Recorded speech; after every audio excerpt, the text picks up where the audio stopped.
What's up, guys? We are back with another review, and we're jumping back into the Frazetta Icon Collectibles line. So the first figure that we got earlier this year was this guy, Dark Wolf, and our second figure is Teegra. So far, everything has been focused on the Fire and Ice film and, Frazetta's artwork that corresponds to that. There's going to be other non-Fire and Ice stuff as well in this line, but this is where we're at for now.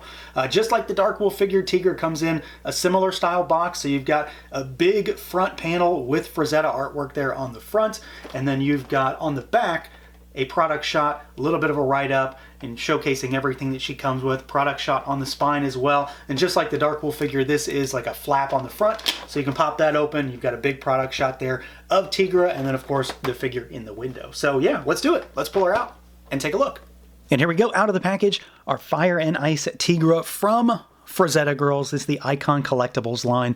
The second Fire and Ice figure, the second figure in the line, and again, one of the major characters in that movie, so I'm pretty excited about her. I mean, there's only a few that I truly care about getting out of the movie, and she is definitely up there. She is, of course, very different from Dark Wolf as well, and so far different from anything that we've seen in this line that's coming, because she is an almost naked female.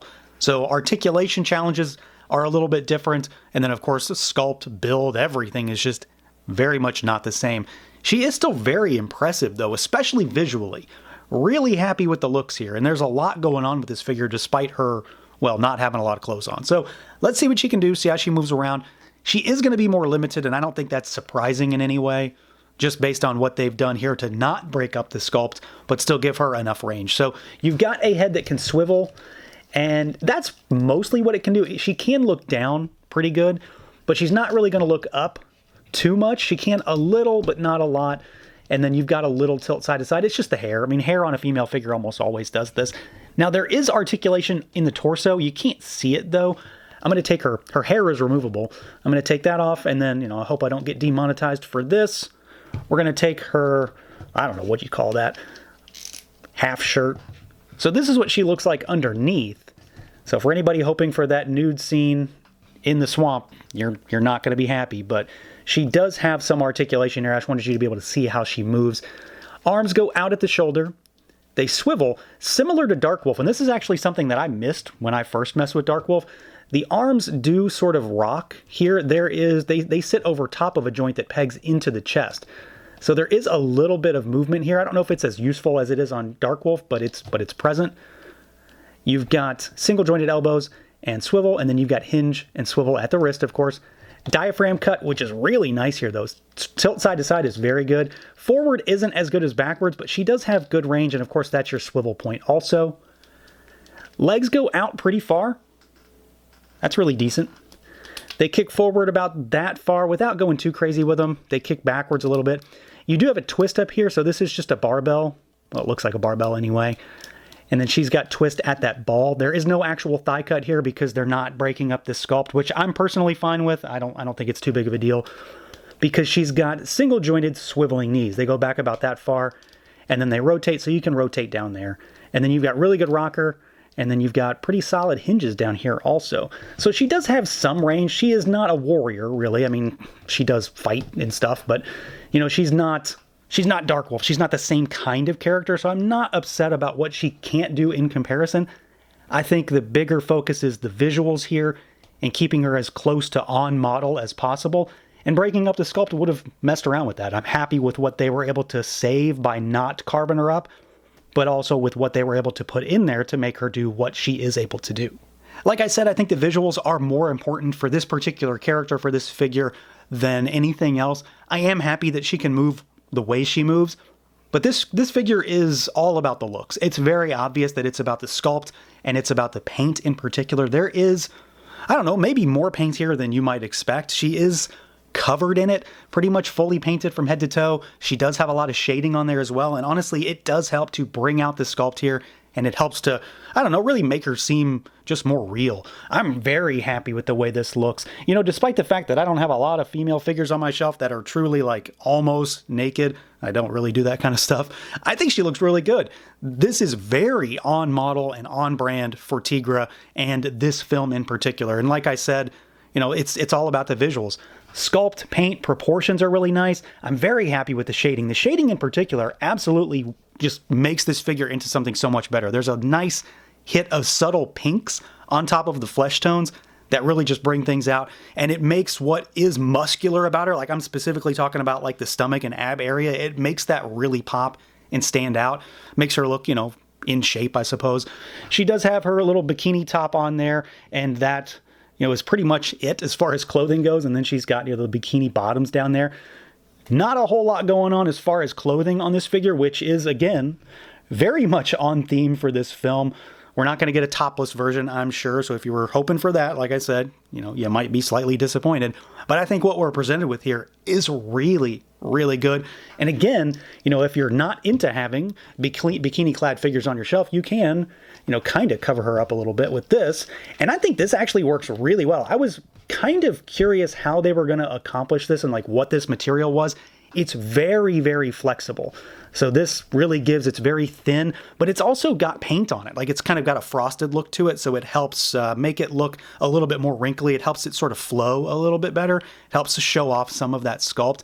It does impede articulation slightly, but not in a way that truly matters based on, you know, what she's doing when she's wearing this. I think that looks really good and is pretty nice, really. I was thinking it was going to be hard and rigid, and it's definitely not, which again just helps aid in her movement a little bit. And then we do have a really solid head sculpt, and all of the heads on this figure are great. Again, like I showed, you do have removable hair because there's a different, slightly different sort of expression of that hair that you'll be able to use. But the face looks great. There's more of that shading. She's got the lipstick on, she's got the earrings, and she's got really, really well painted eyes. Everything about the paint on this figure from top to bottom really looks a little bit extra. And if anything, compared to, say, you know, how much extra articulation Dark Wolf has by comparison, she has more paint, it seems. So there's kind of like a give and a take between what he has versus what she's gotten. He seems like a little bit more action-y when it comes to action figure, but she seems like a little bit more, you know, display oriented, where she has a lot more paint, a little bit more visual appeal, just to help her kind of even things out. So I'm really happy with the way this figure turned out. She is still a mostly almost naked female figure, but despite the fact that she doesn't have a lot on her, I think they really did a great job of utilizing all of this plastic to help showcase what she is with all of this paint that they've essentially just poured all over it. Now, as far as accessories goes, Teegra actually has a pretty solid spread. There's a lot here, not just including the fact that she has, you know, a massive panther. So to start with, she does get some extra heads, and she also gets extra hair, which lends itself to, you know, sort of a different kind of thing for these figures. So you've got these sort of relaxed hair, I'll say, for lack of a better word, and a stoic expression on her in the box. But you also get a kind of like startled, sort of angry expression that you can use with a windswept head of hair. But the hair is removable on both of these. There is a hole in the top of the head, and you just pop the head in there. I will maybe urge some caution. Don't just shove it in there. You might scuff your heads up. So maybe heat the hair a little bit just to make it a little bit more pliable and make it fit around better. But all the hair is swappable across all the heads. So you've got this one, and then you've also got this one here, which is her kind of happy, smiling expression, and there's that hole in there that I was talking about. So there's just a peg in the hair, and there's a hole in the top of the head. If you wanted her to look bald, I suppose you could do that also, but the heads look great. Paint is really clean and crisp across all three, and I really like the option of having different hair. I think I prefer the windswept hair in particular, just for my own tastes.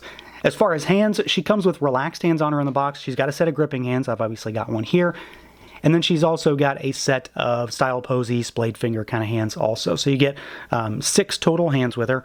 Then we also get 3 weapons. So we've got the spear, which I think is my preference for her. I really like this. It's nicely weathered. It's got some metallic for the actual blade itself. You get a little dagger with more of the same. It's very similar. A little wash on the handle, and then you've got that metallic for the blade. But then she's also got the stick weapon that she uses, or like a tree branch or something from the film. So you've got this also if you want to set that particular scene. Probably not something I'm going to use, but I like the inclusion there. And then the big accessory, of course, is that she comes with Shaitan. So this is her panther. And this thing is mostly just a static figurine. Like, it's not really articulated. The tail moves. So it's got a ball peg in there, so you can kind of shimmy it back and forth. The head is also on a ball peg, but it doesn't really do a whole lot. It's mostly, you know, you can give it a little attitude, kind of crook its head from side to side, but it's to allow you to swap it. There's an extra head, but this looks great. I mean, I'm okay with this. I will say, you know, based on the price point for these figures, The fact that this thing isn't articulated is probably for the best, because if it was, this figure would it'd be way too expensive for your casual fans to want to buy a Teegra figure if it included something that was just as articulated and doubled the price. So this does look good. Musculature is really nice. It's sleek. It looks good. I like the pose, you know, that kind of skulking, prowling kind of pose that you would have. But then you also get an extra head sculpt, and this is going to be my preference because it's got the, you know, the pupilless eyes. The ears are back, so this looks a little bit more, you know, intense, kind of snarling expression, but you've also got an articulated jaw on this head sculpt. So that's really nice. I'm happy with this one. I like them both, but I think I prefer this one just based on how it looks. Your mileage may vary, of course, but I'm really happy with her accessories. Like, she comes with a lot of stuff.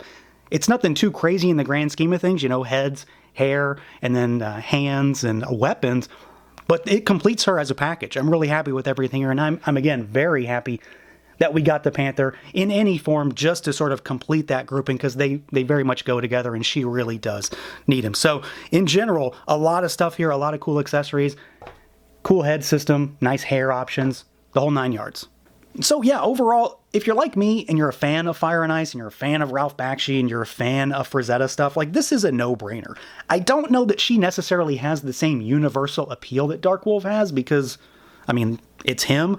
But Teegra is incredibly important to this film, and I think they did a great job of transitioning that look from the film, from the Frazetta art, to plastic. This looks great. She's a fantastic looking figure. They did sacrifice some articulation to make her look as on model as possible, I think, but I'm not in any way upset with that. I think that was the right move for this figure. She is definitely more looks oriented for me, and you've got a couple different options when it comes to display. You know, you've got the shirt on, shirt off, different hair pieces, different faces. You've got her Panther, the whole 9 yards, really. There's a lot of stuff in this package to really complete this figure. So that's going to do it for this look at the Frazetta Icon Collectibles Teegra. Let me know what you guys think. Feel free to like, comment, subscribe, and share, and until next time.